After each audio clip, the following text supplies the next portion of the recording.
существуют вот эти мифы о том, что, например, в черном рынке, как будто, например, если у пациента выявили, например, смерть головного мозга, если говорят, что он может выступить в качестве донора, туыстар ойлап қалады, ары қарай сол науқасты дәрігерлер емдемей қояды деп. Ол ондай емес, дәрігерлер соңына дейін сол науқасты емдеуге бүкіл күш жігерін, әрекетін салады. Егер болмағаннан кейін сол елімізде сондай көп сондай бір теріс мифтер бар.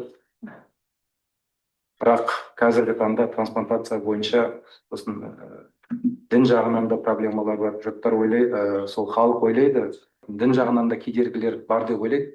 Қазіргі таңда айта кетерліктей, әлемде ең жақсы трансплантация дамыған, мәйіттік донорлық дамыған елдердің қатарында ол Иран.